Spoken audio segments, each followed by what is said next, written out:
moment gaat het oude dak eraf. Riskantwerk, daarom is het hele stationsgebouw verboden gebied voor het publiek.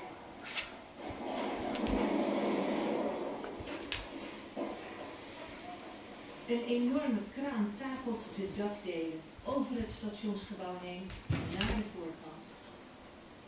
Daar worden alle onderdelen, alsof het de verzamelplaats van grof vuil is, gesorteerd.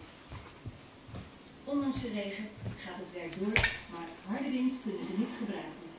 Gaat echt bovenlicht ontzettend waaien, dan gaat het heen en weer blijven. Het zit niet op, we moeten onmiddellijk stoppen.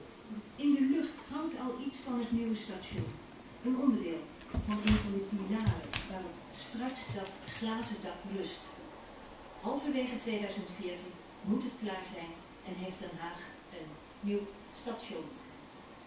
Er is een hoog oplopend debat in Israël. Moeten ultra-orthodoxe Joden ook hun dienstplicht vervullen, net als niet-religieuze Joden? Of die vraag terecht zoals in een kabinetscrisis. Premier Netanyahu wil die morgen bezweren. Nu zijn 10.000 ultra-orthodoxe Joden vrijgesteld.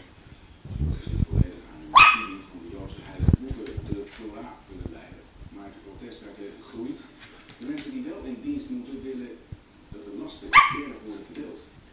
Correspondent van de Volkskrant is zwart met beide partijen die lijnrecht overal voor elkaar staan. Peter is de ster. Zeker is de ster hangen, want die ging naar beneden. Dus toen draaide die maar even bij. Was vrouw niet naar binnen.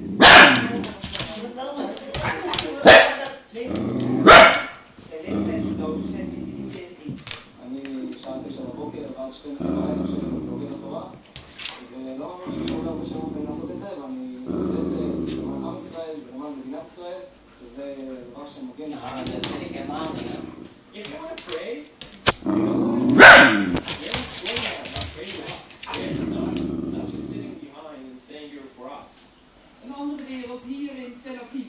Almere staat hier een actiekamp voor de sukkers, zoals ze zichzelf noemen. Sukkers. All need to serve, while it doesn't do the same for the others. 3 jaar voor jongens, 2 jaar voor meisjes. 3 jaar. En was 5 jaar voor inwoners. De druk op hun groeit. 5 en 3, dus dan nu 2 jaar. En was er